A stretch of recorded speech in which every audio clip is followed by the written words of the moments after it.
नमस्कार दोस्तों, वीर तेजा जी क्लासेज कनवाणी में आप सभी का स्वागत है। आज हम पढ़ेंगे विज्ञान विषय के बारे में। हम विज्ञान विषय के बारे में पढ़ रहे थे और विज्ञान के अंदर हमने क्या पढ़ लिया था, कल प्रकाश का परावर्तन वाला लेसन पढ़ा था। तो उसमें हमने अवतल दर्पण और उत्तल दर्पण कंप्लीट रूप से पढ़ लिए थे। फिर हमने दर्पण सूत्र हमने पढ़ा था, आवर्धन क्षमता पढ़ी थी। आवर्धन क्षमता क्या होती है दोस्तों, भी कोई बिंब है, उस बिंब का जो प्रतिबिंब हमें कितना आवर्धित प्राप्त होता है ये कौन बताएगी, हमें आवर्धन क्षमता बताएगी। भी हमें प्रतिबिंब छोटा प्राप्त हो रहा है या बड़ा प्राप्त हो रहा है ये कौन बताएगी, आवर्धन क्षमता बताएगी। फिर हमने कुछ न्यूमेरिकल किए थे, तो आगे की कड़ी में हम आवर्धन क्षमता से संबंधित एक दो न्यूमेरिकल और कर लेते हैं। फिर हम पढ़ेंगे आज प्रकाश का अपवर्तन। क्या पढ़ेंगे, प्रकाश का अपवर्तन। और उसके बाद में हमारा रहेगा टॉपिक एक और, लेंस। कौन सा रहेगा दोस्तों, लेंस। ये जो लेसन आपका ये पूरा का पूरा 8 नंबर का लेसन है दोस्तों। तो क्लास को आप शेयर कीजिएगा, चैनल को सब्सक्राइब कीजिएगा, लाइक कीजिएगा, कमेंट कीजिएगा।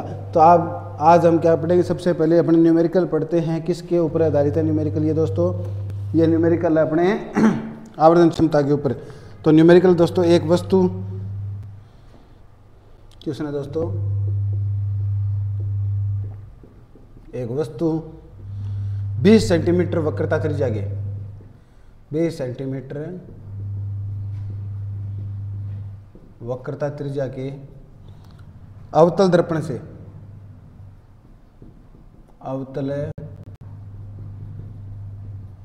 से 30 सेंटीमीटर दूरी पर स्थित है। 30 सेंटीमीटर दूरी पर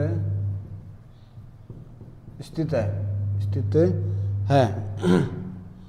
तो इसका प्रतिबिंब की स्थिति और प्रकृति ज्ञात करो। तो इसके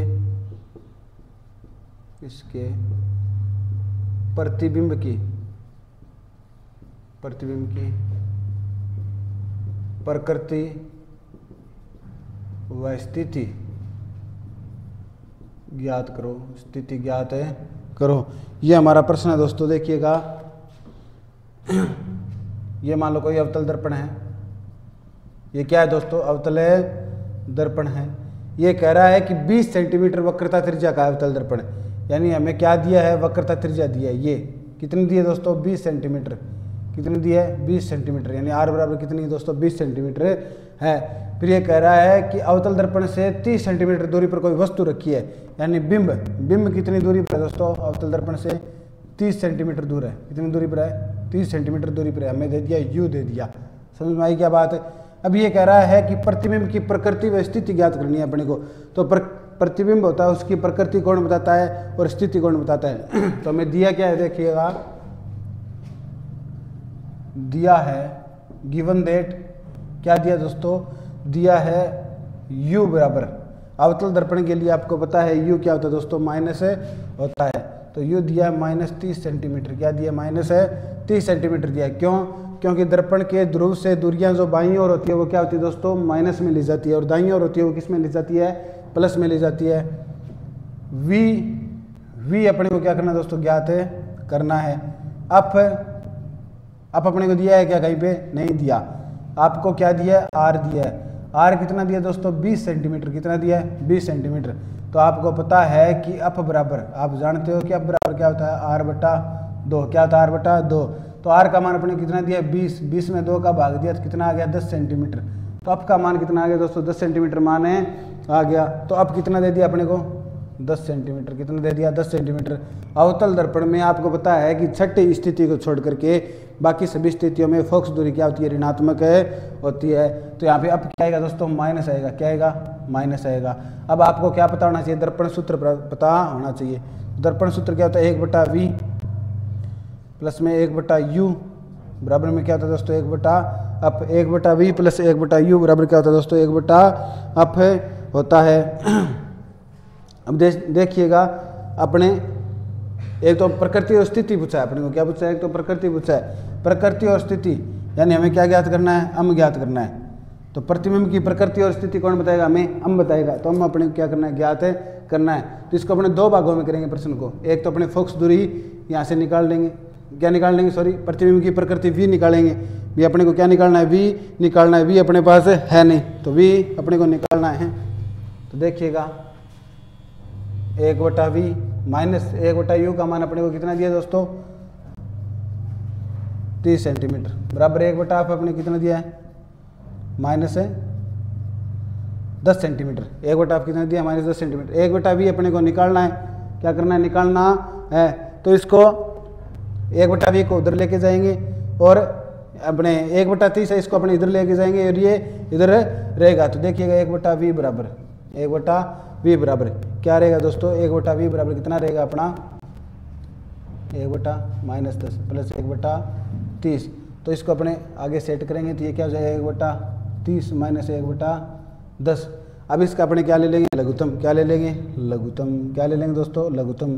तो लघुत्तम लेंगे 30 क्या आ गया लघुत्तम में आ गया। अब 30 को इधर 1 से भाग दिया कितना आएगा 1 यानी 1 आ गया। ये कितना आ गया 3 माइनस का 3 अपना आ गया। अब -3 से -1 जाएगा कितना रहेगा दोस्तों -2 कितना रहेगा -2/30। जब इसको काटा तो ये आ गया -1/15 -1/15 आ गया। ये क्या है 1/v क्या है 1/v क्या है -1/15 आया। तो दोस्तों v क्या आ गया v बराबर क्या होता है v बराबर -15 सेंटीमीटर। ये क्या आ गई अपनी प्रतिबिंब की दूरी आ गई प्रतिबिंब की दूरी। ये माइनस का निशान अपने को क्या बताएगा माइनस का निशान बताएगा कि प्रतिबिंब में -15 सेंटीमीटर दूरी पर प्राप्त होगा। इसका अर्थ क्या हुआ कि ध्रुव से बाईं ओर 15 सेंटीमीटर दूरी पर हमें क्या प्राप्त होगा प्रतिबिंब प्राप्त होगा। समझ में आई क्या बात है। आपको प्रश्न दिया है कोई वस्तु है वो 20 सेंटीमीटर वक्रता त्रिज्या के अवतल दर्पण पर है तो आपको वक्रता त्रिज्या यहाँ पे दी है फोकस दूरी नहीं दी है फोकस दूरी आपको दी नहीं है। तो आपको पता है कि वक्रता त्रिज्या की आधी क्या होती है दोस्तों फोकस दूरी होती है। फिर आपको दिया है कि 30 सेंटीमीटर दूरी पर वस्तु को रख दिया यानी बिंब की दूरी दे दी अपने को क्या दे दी 30 सेंटीमीटर दे दी। समझ में आई बात। आपको ज्ञात क्या करना है प्रकृति प्रतिबिंब की और स्थिति ज्ञात करनी है यानी हम अपने को ज्ञात करना है। तो देखिए सबसे पहले अपने को पता होना चाहिए भी प्रतिबिंब की स्थिति कहाँ पर है कितनी दूरी पर है प्रतिबिंब स्थित है। तो ये निकालने के लिए अपने दर्पण सूत्र अपने को पता है 1/v प्लस 1/u बराबर 1/आप अपने मान रखा सभी का मान रख दिया। आपको पता है फोकस दूरी क्या होती है अवतल दर्पण में माइनस होती है। आपको पता है बिंब दूरी क्या होती है माइनस होती है और v यानी प्रतिबिंब दूरी भी क्या होती है माइनस होती है। तो हमने सभी का मान रखा 1/v अपने को निकालना ही है। इधर 1/ जो 30 है माइनस का इसको इस तरफ लेके गए प्लस का हो गया दोस्तों। जब इनका लघुत्तम लिया 30 आया और इसको अलग किया तो -2/30 यानी -1/15। ये 1/v का मान आ गया। v का मान अपने को निकालना है तो कितना हो गया -15 सेंटीमीटर। ये -15 सेंटीमीटर हमको क्या बताएगा ये -15 सेंटीमीटर बताएगा कि जो वस्तु है उसका प्रतिबिंब बना है 15 सेंटीमीटर बाईं ओर ध्रुव से बाईं ओर मूल बिंदु से बाईं ओर 15 सेंटीमीटर प्रतिबिंब बना है। समझ में आई क्या बात है। तो एक बार आप इतना लिखिए फिर इसका हम क्या निकालेंगे इसकी हम आवर्धन क्षमता निकालेंगे।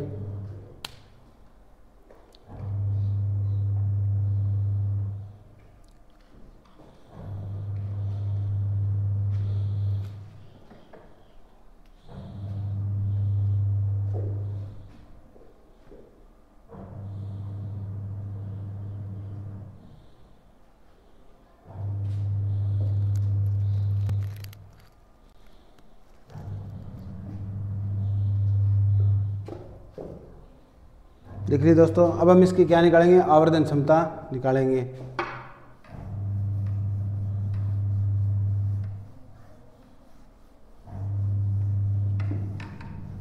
तो हम क्या निकालेंगे दोस्तों आवर्धन क्षमता यानी अम निकालेंगे। तो अपने को अम निकालना है।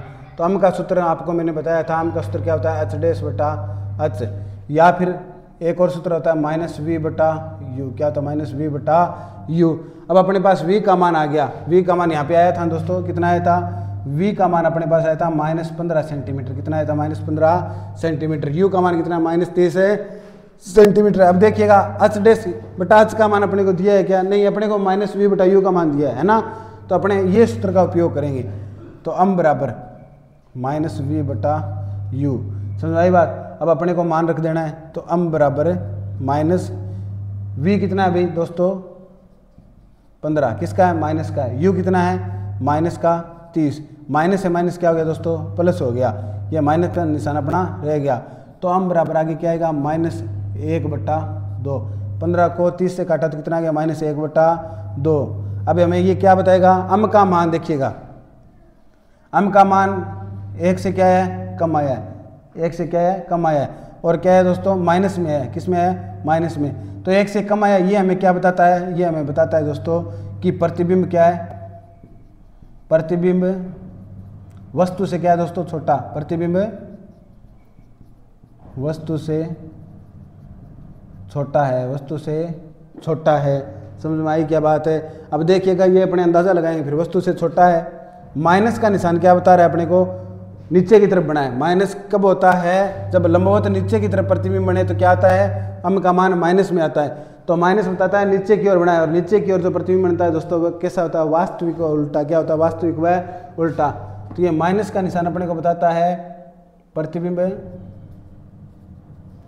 प्रतिबिंब नीचे, नीचे व वास्तविक तथा उल्टा है। तो आपको पता ही है 5 स्थितियों में अवतल दर्पण में प्रतिबिंब वास्तविक व उल्टा होता है। तो ये अपना सवाल हो गया। हमने आवर्धन क्षमता ज्ञात करने का सूत्र पता कर लिया, आवर्धन क्षमता ज्ञात करने का तरीका भी हमने पता कर लिया। तो यहाँ तक किसी कोई दिक्कत दोस्तों, ये माइनस का निशान में क्या बताएगा, प्रतिबिंब नीचे की ओर है, वास्तविक है तथा क्या है, उल्टा है। अब आप सीधा सा अंदाजा लगा सकते हो, आपको पता लग जाना चाहिएगा। यह था अपना अवतल दर्पण। क्या था, अवतल दर्पण। आपको पता है ये था वक्रता केंद्र, ये फोकस बिंदु और ये अनंत बिंदु। समझ में आई बात। हमने वस्तु को यहाँ पर रख दिया था 30 सेंटीमीटर दूर, और अपना v प्रतिबिंब अपने को प्राप्त हुआ था 15 सेंटीमीटर दूरी पर, 15 सेंटीमीटर दूरी पर बाईं ओर प्राप्त अपने को हुआ था। अपने को वक्रता त्रिज्या कितनी दी थी दोस्तों, 20 सेंटीमीटर। कितनी दी थी, 20 सेंटीमीटर अपने को क्या दी थी, वक्रता त्रिज्या दी थी। कितनी दी थी दोस्तों, 20 सेंटीमीटर दी थी। फोकस दूरी इसकी कितनी हो गई थी, 10। कितनी हो गई थी, 10। और मैंने आपको समझाया था जब वस्तु को कहाँ पर रखते हैं हम, अनंत और वक्रता केंद्र के बीच में। तो वस्तु कहाँ पर रखी होगी, देखिएगा यहाँ पे रखी होगी, अनंत और वक्रता केंद्र के बीच में, यानी 2 नंबर स्थिति थी। तो प्रतिबिंब कहाँ पे बढ़ता है दोस्तों, फोकस और कहाँ पे बढ़ता है, फोकस और वक्रता केंद्र के बीच में, फोकस और वक्रता केंद्र के बीच में। देखिएगा वक्रता दूरी 20 सेंटीमीटर है, फोकस दूरी 10 सेंटीमीटर है, प्रतिबिंब बना है 15 सेंटीमीटर दूरी पर, यानी कहाँ पर बना है, वक्रता केंद्र और फोकस के बीच में। और हमने पढ़ा था जो फोकस पर प्रतिबिंब बनता है वो तो क्या होता है, अत्यंत छोटा होता है, और जो फोकस और वक्रता केंद्र के बीच में बनता है वो कैसा होता है दोस्तों, छोटा प्राप्त होता है। तो सेम यही अपने को प्राप्त हुआ है। तो देखिए अपने नियम साथ साथ में प्रूव हो रहे हैं ना, तो अपने को रटना नहीं है, समझना है प्रत्येक प्रश्न को। आप डायग्राम से भी पूरा प्रश्न हल कर सकते हो। तो दोस्तों कैसी लग रही है क्लास, आप बताइएगा। साथ में क्लास को शेयर कीजिएगा, लाइक कीजिएगा, कमेंट कीजिएगा, और ये आप सवाल लिख सकते हो।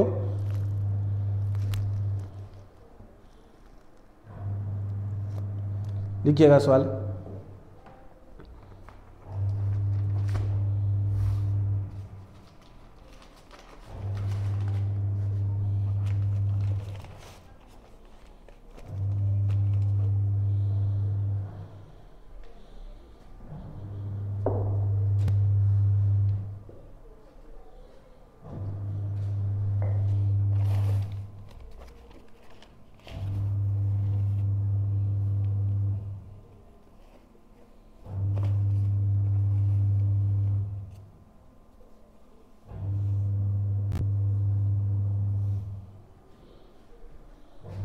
कोई दिक्कत दोस्तों, -1.1/2 का अपने 0.5 भी लिख सकते हैं, -0.5 भी लिख सकते हैं।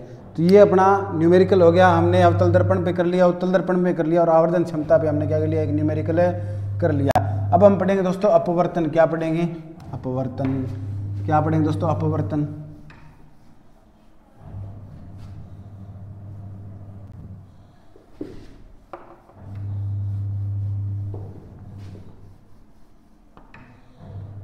तो हम दोस्तों अब क्या पढ़ने जा रहे हैं, अपवर्तन पढ़ने जा रहे हैं। देखिएगा अपवर्तन क्या होता है दोस्तों, हमने परावर्तन पढ़ा था। तो परावर्तन हमने क्या पढ़ा था, मान लो ये सूर्य की किरणें हैं, सूर्य के प्रकाश की किरणें हैं, ये कोई परावर्तक पृष्ठ से टकराएगी, और टकराने के बाद में वापस से लौट जाएगी। ये पृष्ठ कैसा होना चाहिए दोस्तों, परावर्तक पृष्ठ होना चाहिए। ये तो क्या था, परावर्तन। और परावर्तन के द्वारा हम क्या करते हैं, किसी वस्तु को देखते हैं, और ये घटना किस में होती है दोस्तों, दर्पण में होती है। अब हम प्रकाश की एक और घटना, दूसरी घटना जिसका नाम है अपवर्तन, क्या पढ़ने जा रहे हैं, अपवर्तन पढ़ने जा रहे हैं। तो अपवर्तन क्या होगा देखना दोस्तों, अपवर्तन क्या होता है, प्रकाश का अपवर्तन हेडिंग लगाइएगा, प्रकाश का अपवर्तन।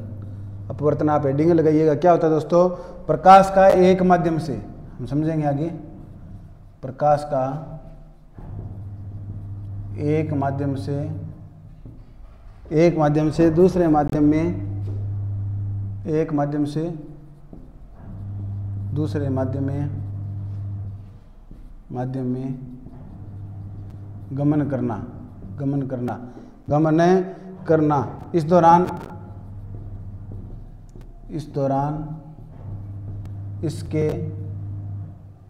इसके पथ में गमन करते समय इसका जो पथ होता है दोस्तों, पथ क्या हो जाता है, विचलित हो जाता है। इसके पथ में इसके पथ में विचलन प्रकाश का अपवर्तन कहलाता है। ये क्या है दोस्तों, जब प्रकाश की किरण किसी एक माध्यम से दूसरे माध्यम में प्रवेश करेगी तो प्रकाश की किरण क्या हो जाएगी, अपने पथ से विचलित हो जाएगी, और इसी विचलन को क्या बोलते हैं, प्रकाश का अपवर्तन। क्या बोल रहे हैं, अपवर्तन। परावर्तन क्या था कि प्रकाश की किरण है कोई माध्यम से टकरा रही है और टकराने के बाद में, यानी परावर्तक पृष्ठ से टकरा रही है, टकराने के बाद में वापस लौट रही है, तो इस घटना को क्या बोलते थे, परावर्तन बोलते थे। अपवर्तन क्या है, किसी एक माध्यम से दूसरे माध्यम में प्रवेश करेगी प्रकाश की किरण तो अपने मार्ग से क्या हो जाएगी दोस्तों, विचलित हो जाएगी। ये माध्यम क्या कितने प्रकार का होता है दोस्तों, दो प्रकार का होता है। माध्यम कितने प्रकार का, दो प्रकार का। एक तो होता है दोस्तों संघन माध्यम, और एक क्या होता है, विरल माध्यम। क्या होता है, विरल माध्यम। तो अपने को इधर अपने विरल माध्यम लिख लेते हैं और एक तरफ लिख लेते हैं संघन माध्यम।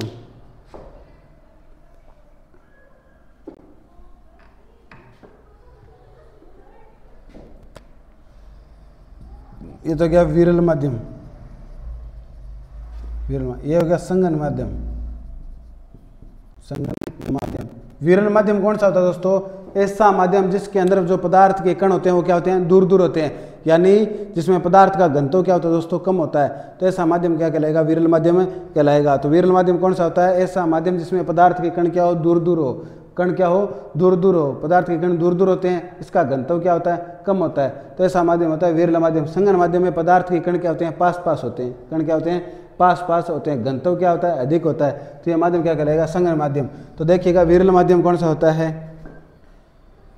वायु, जल। अब देखिएगा वायु और जल दोनों में विरल कौन सा, वायु।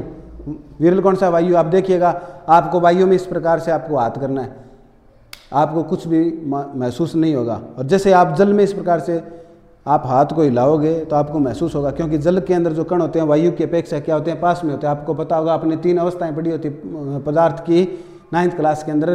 पदार्थ की वैसे 5 अवस्थाएं होती है, तो मुख्य रूप से 3 अवस्थाएं, द्रव, ठोस और गैस। तो द्रव क्या होते हैं, द्रव में गैस की अपेक्षा कण क्या होते हैं, अधिक पास पास होते हैं। समझ में आई बात। तो द्रव अवस्था कौन सी है, जल की। जल की अवस्था कैसी है, द्रव अवस्था। वायु की अवस्था कैसी है दोस्तों, गैस अवस्था है, क्योंकि वायु के गैसों का मिश्रण है। समझ में आई बात। तो वायु होती है, वायु में आप इस प्रकार से हाथ हिलाओगे तो आपको कुछ महसूस नहीं होगा। जैसे आप जल में इस प्रकार से हाथ हिलाओगे तो आपको महसूस होगा, क्योंकि जल के कण क्या है, पास पास में है। समझ में आई बात। तो वायु की अपेक्षा जल क्या है, संघन माध्यम है। समझ में आई क्या बात। फिर निर्वात, इधर विरल माध्यम कौन सा हो सकता है दोस्तों, निर्वात, वैक्यूम, निर्वात। तो निर्वात के लिए संघन माध्यम क्या होगी, वायु होगी। निर्वात क्या है दोस्तों, विरल माध्यम है, और वायु क्या है, संघन। ये निर्वात क्या चीज़ है, निर्वात होती है दोस्तों वैक्यूम, जहाँ पर किसी भी प्रकार का माध्यम में उपस्थित नहीं होता, यानी न तो गैस से होती है, न द्रव होता है, न ठोस होता है, यानी किसी भी प्रकार का माध्यम उपस्थित नहीं होता है। ऐसा माध्यम क्या होता है दोस्तों, निर्वात होता है, यानी जहाँ पर वायु भी उपस्थित नहीं होती। तो वो माध्यम क्या रहेगा, विरल रहेगा। किसकी अपेक्षा, वायु की अपेक्षा। संघन नहीं रहेगा, क्योंकि वायु में फिर भी तो कण होते हैं। फिर आप देख सकते हो दोस्तों जल, इधर हो गया जल, इधर हो गया कांच। कांच, समझ आई बात। तो कांच होता है, कांच की अपेक्षा जल क्या होता है, विरल होता है। क्या होता है, विरल होता है। इधर फिर हमने कांच लिख दिया, पूछ सकते हैं आपको एग्जाम में। और इधर आपने लिख दिया हीरा। क्या लिख दिया, हीरा। अब देखिएगा कांच और हीरा दोनों में कठोर कौन सा होगा दोस्तों, हीरा होगा। तो हीरा क्या है, संघन माध्यम है। कांच क्या है, कांच हीरे की अपेक्षा क्या है, विरल माध्यम है। समझ में आई क्या बात है। आपको दे देंगे एक माध्यम तो दे देंगे कांच का, एक माध्यम दे देंगे हीरे का, तो आपको विरल और संगन का पता होना चाहिए। विरल कौन सा है दोस्तों? कांच है। हीरा कौन सा है दोस्तों? संगन माध्यम है। तो ये आपको पता होना चाहिए। इनका आगे हम अपवर्तनांक लिखेंगे दोस्तों। कितना अपवर्तनांक होता है? ये 4 माध्यम है। इनमें विरल कौन सा होगा? संगन कौन सा होगा? जो कठोर होगा वो क्या होगा दोस्तों? संगन होगा। और सामान्यतः हम अपवर्तनांक को ज्ञात किसके रूप में करते हैं भाई? किसके सापेक्ष करते हैं? वायु के सापेक्ष ही करते हैं। तो आप लिखिएगा दोस्तों।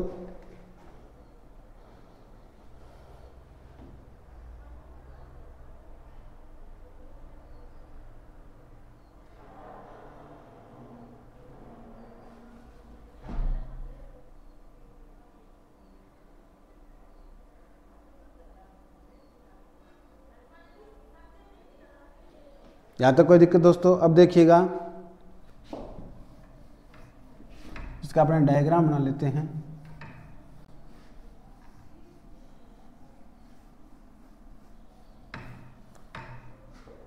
अब दोस्तों 2 प्रकार का माध्यम हो सकता है। ये मान लो कोई पृष्ठ है जो 2 माध्यमों को अलग अलग कर रहा है। ये क्या है? पृष्ठ है जो 2 माध्यमों को क्या कर रहा है? अलग कर रहा है। इसीलिए इसको क्या बोलते हैं दोस्तों? पृथककारी पृष्ठ। क्या बोलते हैं? पृथककारी पृष्ठ। ये क्या काम करेगा? 2 माध्यमों को अलग अलग करेगा। समझ में आई क्या बात? ये मान लो विरल माध्यम है, यानी ये कैसा माध्यम है? विरल है। यानी यहाँ पे क्या है दोस्तों? वायु है। क्या है? वायु। यह है वायु। और ये कैसा हो गया? विरल। और इधर है दोस्तों जल। क्या है? जल। ये माध्यम कैसा है? संगन माध्यम है। कैसा है? संगन माध्यम है। हमने क्या कहा? अब ये है यहाँ पे सूर्य, और ये सूर्य की प्रकाश की किरण आ रही है। ये सूर्य के प्रकाश की किरण आ रही है। ये पृथक पृष्ठ है, पृथककारी पृष्ठ है जो 2 माध्यमों को अलग कर रहा है। ये माध्यम कैसा दोस्तों? विरल माध्यम है। कैसा माध्यम है? विरल माध्यम है। और इनके बीच भी एक कौन होता है दोस्तों? अभिलंब। कैसा होता है? अभिलंब। जो हमने पढ़ा था ना परावर्तन केंद्र। तो ये क्या दोस्तों? अभिलंब है। 90 डिग्री का कौन होता है जिसे क्या बोलते हैं? अभिलंब बोलते हैं। समझ में आई क्या बात? ये विरल माध्यम है, ये संगन माध्यम है। जब कोई प्रकाश की किरण विरल माध्यम से संगन माध्यम में आती है तो देखिए ये विरल है। जानी तो किस तरफ चाहिए थी दोस्तों? इस तरफ, ऐसे जानी चाहिए थी। समझ में आई क्या बात? ऐसे जानी चाहिए थी। जैसे ही विरल के माध्यम से संगन माध्यम में आएगी तो इसका पथ क्या हो जाएगा दोस्तों? मुड़ जाएगा। यानी ये संगन माध्यम अपनी तरफ इसको खींच लेगा।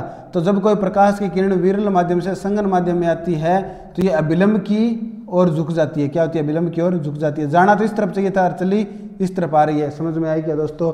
ये आपतित किरण है जिसको बोलते हैं आपतित किरण। ये था दोस्तों आपतित किरण। आपतित किरण। और आपतित किरण अभिलंब के बीच में जो कोण बनता है इसे बोलते हैं कोण आई। कोण आई। ये दोस्तों कौन सी है? अपवर्तित किरण। कौन सी है? अपवर्तित किरण। और अपवर्तित किरण तथा विलंब के बीच में जो कोण बनता है वो कौन सा बनता है दोस्तों? कोण आर होता है। इसके अंदर परावर्तन के अंदर क्या था दोस्तों? आपतन कोण और परावर्तन कोण का मान क्या था? बराबर था। परंतु अपवर्तन की घटना में आपतन कोण का मान परावर्तन कोण के बराबर नहीं होता। देखिएगा, जब कोई प्रकाश की किरण विरल माध्यम से संगन माध्यम में आती है या किसी एक माध्यम से दूसरे माध्यम में जाती है तो अपने पथ से क्या हो जाती है? विचलित हो जाती है। पथ इसका ये था, ये क्या होगी? यहाँ से विचलित होगी। इसी विचलन को क्या बोलते हैं? प्रकाश का अपवर्तन। क्या बोलते हैं? अपवर्तन। तो ये विचलनी प्रकाश की कौन सी घटना कहलाती है? अपवर्तन कहलाती है। यहाँ तक किसी कोई दिक्कत है? अब देखिएगा, हमने पहला माध्यम लिया विरल से संगन, यानी जब प्रकाश की किरण विरल माध्यम से संगन माध्यम में आती है। हमने विरल माध्यम में वायु को ले लिया, संगन में किसको ले लिया दोस्तों? जल को ले लिया। आप यहाँ पे चेंज भी कर सकते हो। वायु की जगह आप यहाँ पे कांच लिख सकते हो और यहाँ पे आप संगन में हीरा लिख सकते हो। क्या लिख सकते हो? हीरा लिख सकते हो। तो कांच है वो हीरे की अपेक्षा क्या होता है दोस्तों? विरल होता है। समझ में आई क्या बात है? आप यहाँ पर जल लिख सकते हो, माध्यम चेंज कर सकते हो, जल लिख सकते हो, और यहाँ पे आप कांच कर सकते हो। तो कांच की अपेक्षा जल क्या होता है? विरल होता है। तो पहली बात, पहला नियम क्या बन गया? जब कोई प्रकाश की किरण विरल माध्यम से संगन माध्यम में आती है तो उसके पथ में क्या जाता है? पथ में विचलन आ जाता है। तो क्या होता है? प्रकाश की किरणें जैसे संगन माध्यम में प्रवेश करेगी तो अभिलंब की ओर झुक जाती है। ये क्या हो रही है? अभिलंब की ओर झुक रही है ना, तो प्रकाश की किरण अभिलंब की ओर झुक जाती है। समझ में आई क्या बात है? तो पहला नियम यहाँ से बन गया कि जब कोई प्रकाश की किरण विरल माध्यम से संगन माध्यम में आएगी तो अभिलंब के ओर झुक जाएगी। अपवर्तन की घटना में कोण आई का मान कोण आर के बराबर नहीं होगा, परंतु दोस्तों इसके अंदर आपतित किरण परावर्तित किरण और अभिलंब तीनों एक ही बिंदु पर मिलते हैं। ये देखिएगा, तीनों एक ही बिंदु पर मिलते हैं। आपतित किरण, परावर्तित किरण, आपतित किरण, अपवर्तित किरण और अभिलंब मिलते तीनों एक ही बिंदु पर है। कहाँ पर? पृथक्कारी पृष्ठ पर मिलते हैं। समझ में आई क्या बात है? तो यहां से आप लिखोगे, आप पहला नियम क्या लिखोगे दोस्तों? यहाँ पे जो कोण आई है यानी आपतन कोण का मान है वो अपवर्तन कोण से क्या है दोस्तों? ज्यादा है। तो कोण आई ज्यादा है, कोण है आर से। किस घटना में दोस्तों? जब विरल से संगन माध्यम में प्रकाश की किरण आती है तो कोण आई यानी आपतन जो कोण है, आपतन कोण का मान परावर्तन कोण से क्या होता है? ज्यादा होता है। ये देखो, ये कोण है और ये कोण है, ये कोण और ये कोण, दोनों में ज्यादा कौन सा है? कोण आई है। तो इस प्रक्रिया में कोण आई का मान क्या होता है? कोण आर से अधिक होता है। एक बार आप डायग्राम बनाइएगा, फिर आपको इसको थ्योरी के रूप में लिखवाता हूँ। ये आपतित किरण है दोस्तों और ये है अपवर्तित किरण। अपवर्तित किरण है दोस्तों। ये क्या है? अभिलंब। और कोण का मान मापन आपको पता है किससे किया जाता है? अभिलंब से किया जाता है।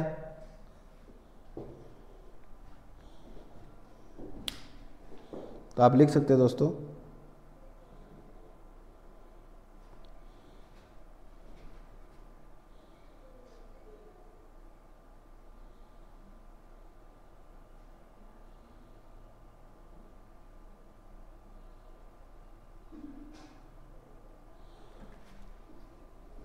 कोई दिक्कत दोस्तों? अब अपने इसके बारे में, पहली स्थिति के बारे में लिख लेते हैं।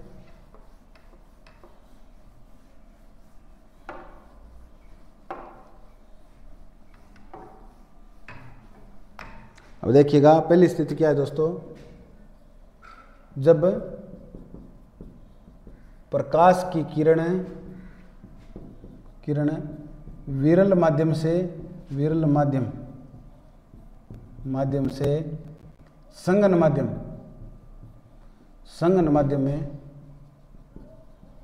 माध्यम में प्रवेश करती है तो यह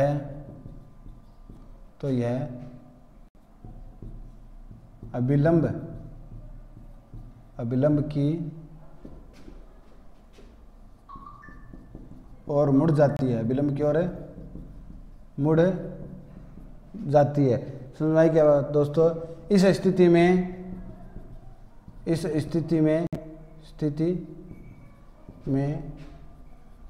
आपतन कोण का मान, ये इंपॉर्टेंट लाइन है दोस्तों। आपतन कोण का मान यानी कोण आई का मान अपवर्तन कोण से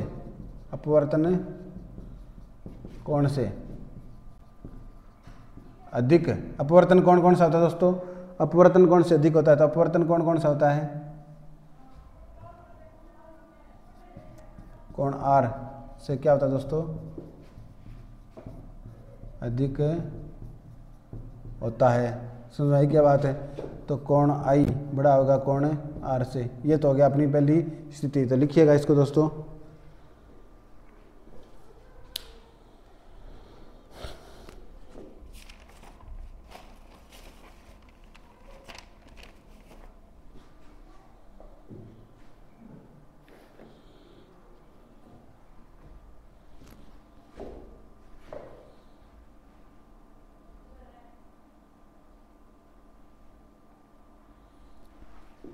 नेक्स्ट अपने सेकंड स्थिति के बारे में बात करेंगे।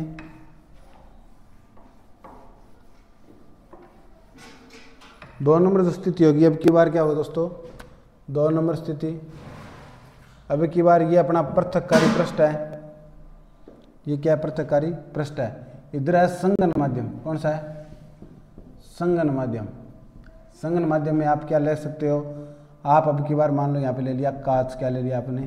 कांच ले लिया। या आप जल भी ले सकते हो। समझ आई बात? और इधर कौन सा दोस्तों? विरल माध्यम। कौन सा है? विरल माध्यम। तो इधर आपने क्या ले लिया? जल। विरल माध्यम में जल ले लिया। ये यहाँ पर क्या है? प्रकाश की किरण है। आपको पता है कांच के कण क्या होंगे? जल की अपेक्षा थोड़ी पास पास से होंगे।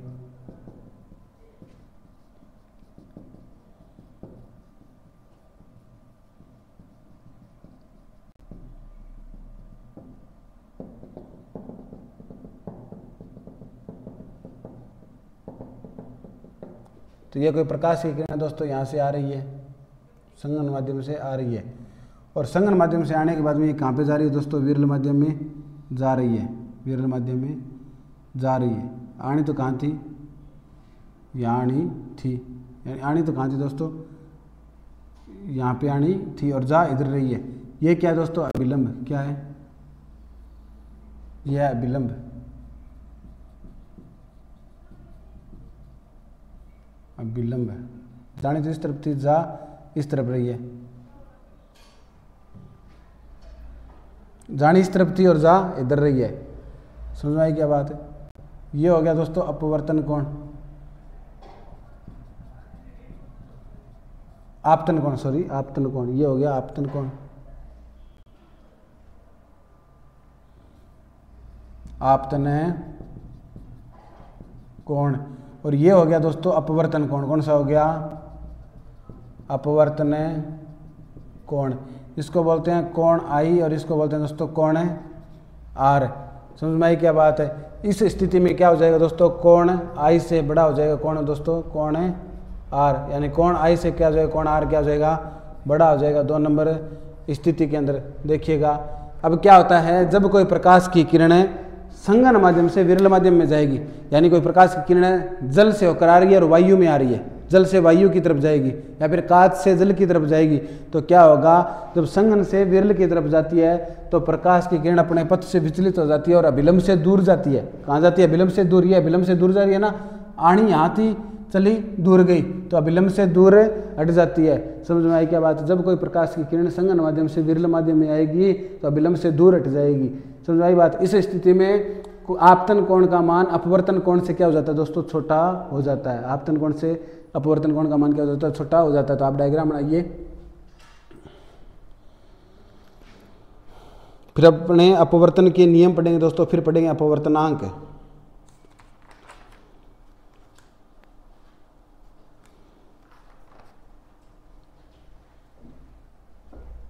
तो अब अपने पढ़ेंगे अपवर्तन के नियम।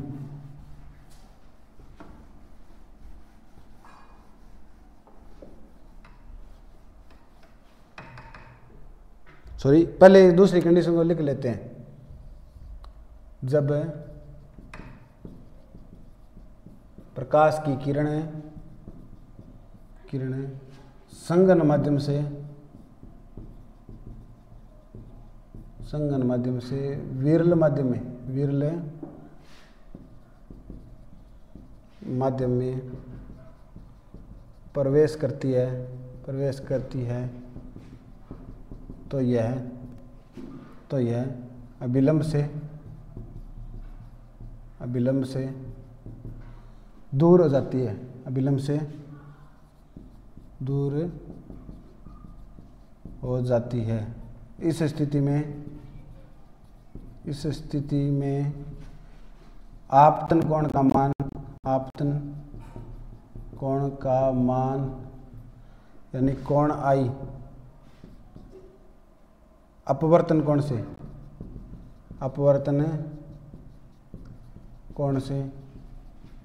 कम हो जाता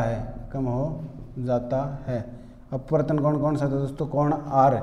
तो यहाँ पे कोण आई छोटा हो जाएगा किससे, कोण आर से। ये सेकंड स्थिति में होता है। तो लिखिएगा दोस्तों, फिर हम पढ़ेंगे अपवर्तन के नियम।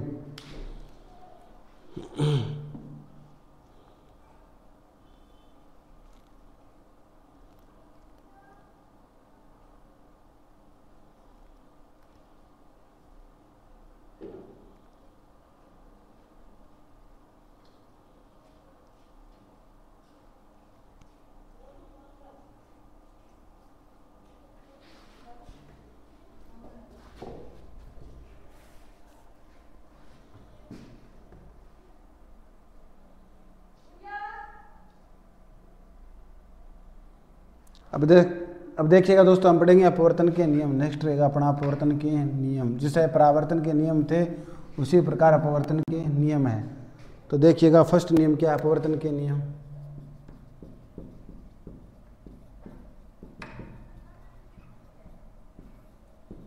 अपवर्तन के नियम। तो अपवर्तन के नियम क्या है दोस्तों, आपतित किरण।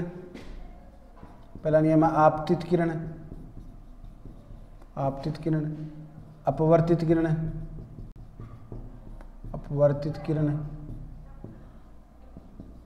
आपतित किरण, अपवर्तित किरण तथा अभिलंब, तथा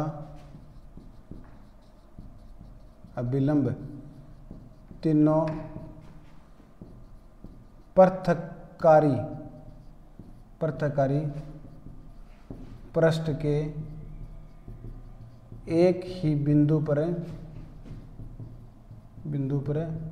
मिलते हैं। तीनों एक ही तल में होते हैं दोस्तों। आपतित किरण, अपवर्तित किरण और अभिलंब तीनों एक ही तल में स्थित होते हैं। कहाँ पर? पृथक्कारी पृष्ठ के। दूसरा नियम आता है दोस्तों स्नेल का नियम। दूसरा नियम आता है स्नेल का नियम, इंपॉर्टेंट है। स्नेल का नियम डायरेक्ट पूछ लेते हैं एग्जाम में। स्नेल का नियम ये क्या कहता है दोस्तों? जब प्रकाश की कोई किरण होती है वो किसी निश्चित रंग के लिए और किसी निश्चित माध्यम के लिए आपतन कोण की ज्या और अपवर्तन कोण की ज्या, और ज्या कौन सी होती है दोस्तों? साइन थीटा को क्या बोलते हैं? ज्या बोलते हैं। कोस थीटा को क्या बोलते हैं? कोस ज्या बोलते हैं। क्या बोलते हैं? कोस ज्या बोलते हैं। तो इसी प्रकार ये कहता है कोई निश्चित रंग, प्रकाश का कोई निश्चित रंग हो। प्रकाश के वैसे कितने रंग होते हैं दोस्तों? 7 रंग होते हैं, और 7 रंगों को मिलाने के बाद जो प्रकाश का रंग होता है वो कैसा होता है? श्वेत रंग। कैसा होता है? श्वेत रंग होता है। और 7 रंगों की क्या होती है दोस्तों? अलग अलग तरंग दैर्ध्य क्या होती है? तरंग दैर्ध्य होती है। तो अलग अलग तरंग दैर्ध्य होती है, वेवलेंथ होती है। तो स्नेल का नियम ये कहता है कि प्रकाश का कोई निश्चित रंग है, निश्चित रंग तथा प्रकाश के निश्चित रंग, और ये क्या कहता है? निश्चित रंग तथा निश्चित माध्यमों के लिए आपतन कोण की ज्या और अपवर्तन कोण की ज्या दोनों का अनुपात क्या रहेगा दोस्तों? स्थिर रहेगा। यानी कोण I बटा में कोण R दोनों का अनुपात क्या रहता है? स्थिर होता है। तो कौन सा नियम पढ़ेंगे? अपने स्नेल का नियम है पढ़ेंगे। तो स्नेल का नियम किसमें क्या कहता है? जिसमें आपतन कोण की ज्या प्रकाश के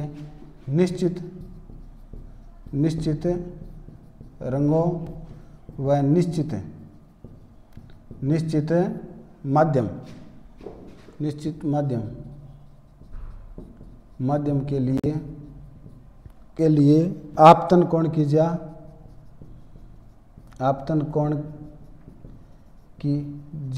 क्या होती है दोस्तों? Sine theta. क्या होती है? Sine theta. और आपतन कोण का थीटा कौन सा होता है? आपतन कोण कौन सा होता है? साइन आई। कौन सा होता है? साइन आई। ज्या जिसको आपने क्या बोलते हैं? साइन आई तथा अपवर्तन कोण की ज्या तथा अपवर्तन कोण की ज्या जिसे क्या बोलते हैं दोस्तों? साइन आर का मान क्या होता है दोस्तों? निश्चित होता है।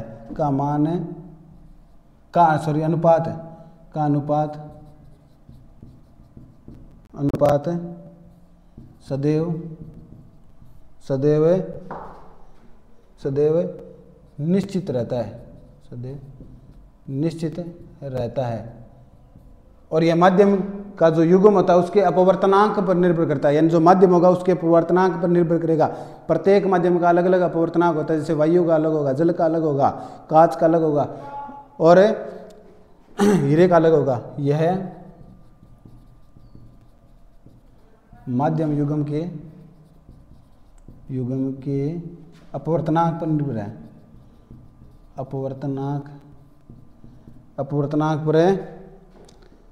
अपवर्तनांक पर निर्भर करती है। अपवर्तनांक पर निर्भर करती है। यहाँ तक कोई दिक्कत दोस्तों? तो साइन आई ये क्या कहता है? साइन आई यानी अपवर्तन कोण की ज्या, साइन आई आपतन कोण की ज्या बटा में साइन आर यानी अपवर्तन कोण की ज्या दोनों क्या रहेंगे? स्थिर। क्या रहेंगे? स्थिर। तो यहाँ पे क्या आएगा दोस्तों? स्थिरांक आएगा। स्थिरांक यानी कोई स्थिर अंक आएगा जिसे क्या बोलेंगे? अपने अपवर्तनांक। क्या बोलेंगे? अपवर्तनांक। उस अंक को क्या बोलेंगे? अपने अपवर्तनांक बोलेंगे, जिसे म्यू से दर्शाते हैं या अन से दर्शाते हैं। अपवर्तनांक को किससे दर्शाते हैं दोस्तों? म्यू या अन से दर्शाते हैं। तो ये आएगा अपना अपवर्तनांक स्थिरांक। समझ आई क्या बात है? तो अपवर्तन के 2 नियम। पहला नियम आपतित किरण, अपवर्तित किरण और अभिलंब तीनों एक ही तल में होते हैं। कौन से तल में होते हैं दोस्तों? पृथक्कारी पृष्ठ के अंदर एक ही तल में होते हैं। दूसरा नियम क्या कहता है? स्नेल का नियम आता है। स्नेल का नियम क्या है दोस्तों? स्नेल का नियम ये कहता है कि प्रकाश का कोई निश्चित रंग और निश्चित माध्यम, प्रकाश के किसी निश्चित रंग और निश्चित माध्यम के लिए आपतन कोण की ज्या और अपवर्तन कोण की ज्या का अनुपात क्या रहेगा, स्थिर। यानी आपतन कोण बटा में अपवर्तन कोण दोनों का अनुपात क्या रहता है दोस्तों, स्थिर रहता हुआ। आगे अपने हल करके देखेंगे। समझ में आई क्या बात है।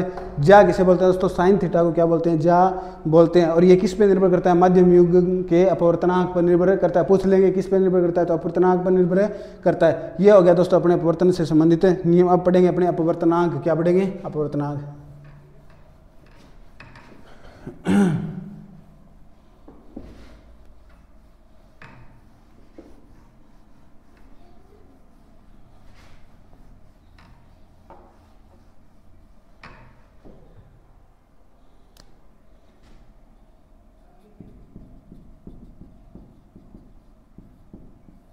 अपवर्तनांक। और अपवर्तनांक को म्यू इसे बोलते हैं दोस्तों, म्यू क्या बोलते हैं, म्यू।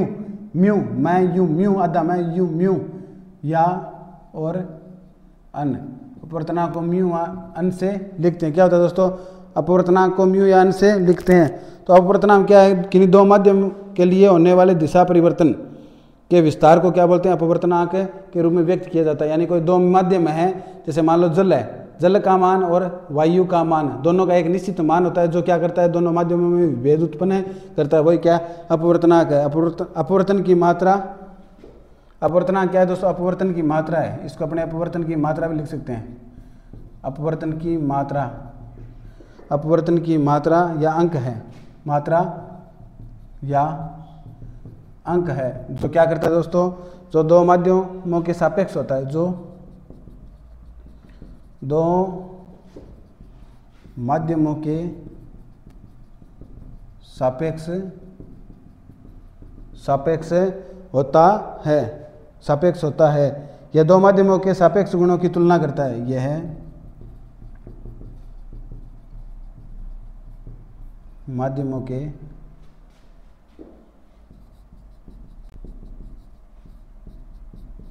सापेक्ष गुणों की क्या करता है दोस्तों, तुलना करता है। तुलना करता है। कैसे करता है, मान लो किसी के अपवर्तनांक का मान ज़्यादा है, तो इसका अर्थ क्या हो गया, वो क्या है, संगन है। किसकी तुलना में, पहले वाले माध्यम की तुलना में। तो ये दोनों के गुणों की क्या करेगा दोस्तों, तुलना करेगा। समझ में आई क्या बात है। तो ये अपना यहाँ पे हो गया। ये माध्यम की प्रकृति पर निर्भर करेगा। भाई माध्यम कैसा है, माध्यम की प्रकृति क्या है, यहाँ तक कोई दिक्कत है। इस अपवर्तनांक को अन से या म्यू से दर्शाते हैं। अन टू वन भी अपने इसको लिख सकते हैं, जिसमें टू का अर्थ क्या होता है दोस्तों, दूसरे माध्यम के अंदर प्रकाश की चाल है, और वन क्या हो गया, पहले माध्यम में प्रकाश की चाल। यानी दोनों के बीच में प्रकाश की चाल का अनुपात आएगा। विसंगन माध्यम में प्रकाश की चाल और विरल माध्यम में प्रकाश की चाल, दोनों की चाल का क्या होगा, अनुपात। क्या होगा दोस्तों, अनुपात होगा। तो ये अपने इस प्रकार से अपने दर्शा सकते हैं। तो अपवर्तनांक का सूत्र क्या होता है दोस्तों, जैसे अन टू वन, अगर पहले टू आ गया तो ऊपर बट्टा में क्या आएगा, पहला माध्यम। क्या आएगा, पहला माध्यम। अन टू वन यानी अन 21 आ गया तो ऊपर क्या आएगा, एक आएगा। ऊपर क्या आएगा, एक, पहले वाला नीचे आएगा।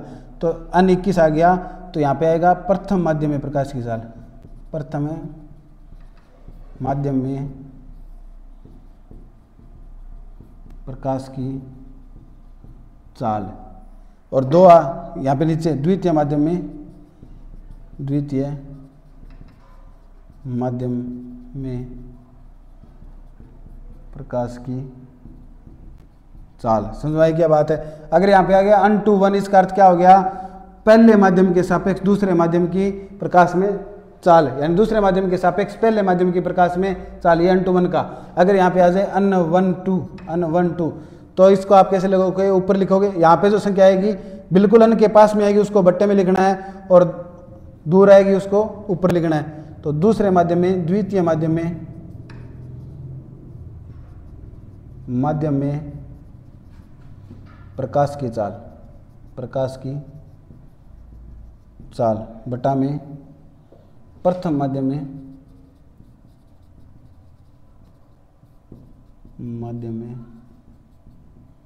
प्रकाश की चाल। समझ में आई क्या दोस्तों। ये हो गया अपना अपवर्तनांक। अपवर्तनांक क्या है दोस्तों, एक अपवर्तन के लिए क्या एक प्रकार का अंक है। ये हमें क्या बताता है दोस्तों, ये हमें दो माध्यमों के अंदर विभेद करके बताता है। दो माध्यमों की क्या करता है, विभेद करता है और बताता है ये दो माध्यमों के सापेक्ष होता है। 20 माध्यम का अपवर्तनांक कितना है, इसका अपवर्तनांक कितना है, तो अपने को पता चलेगा कौन सा माध्यम संगन है और कौन सा विरल है। समझ में आने के बाद इसका सूत्र होता है N/1। N/1 का अर्थ क्या आ गया, द्वितीय माध्यम के सापेक्ष प्रथम माध्यम में प्रकाश की चाल है, यानी इससे हम प्रकाश की चाल ज्ञात कर सकते हैं।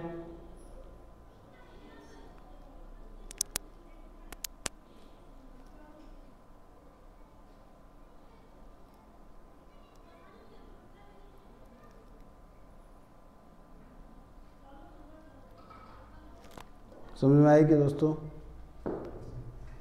ये आप लिख सकते हो।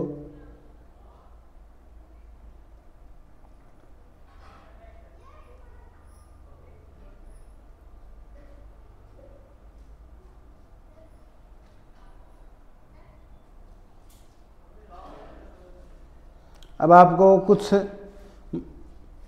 ऐसे माध्यम जिनका आपको अपवर्तनांक पता होना चाहिए, अपवर्तनांक आपको पता होना चाहिए, जो हम पढ़ेंगे कल। क्या पढ़ेंगे, कल पढ़ेंगे। आज के लिए इतना ही है दोस्तों।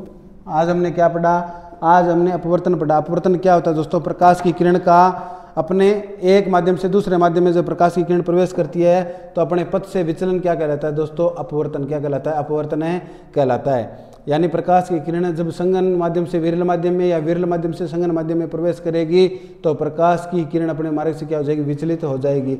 जब विरल माध्यम से संगन माध्यम में आएगी तो प्रकाश की किरण विलंब की ओर मुड़ेगी और संगन माध्यम से विरल माध्यम में जाएगी तो विलंब से दूर होगी। समझ में आई बात, इससे बोलते हैं अपवर्तन। फिर हमने अपवर्तन के नियम पढ़े थे। भी अपवर्तन के नियम कौन से हैं, तो हमने पढ़े आपतित किरण, अपवर्तित किरण और अभिलंब, तीनों एक ही तल में होते हैं। फिर हमने स्नेल का नियम पढ़ा। भी प्रकाश का कोई रंग होता है, विशेष रंग या निश्चित रंग, और प्रकाश का कोई निश्चित माध्यम होता है, तो दोनों के लिए आपतन कोण की ज्या और अपवर्तन कोण की ज्या का मान क्या रहेगा, जो अनुपात रहेगा वो क्या रहेगा दोस्तों, स्थिर रहेगा। यानी sin I/sin R का मान क्या रहेगा, स्थिर रहेगा। तो इसी के साथ दोस्तों आज की क्लास को हम विराम देते हैं।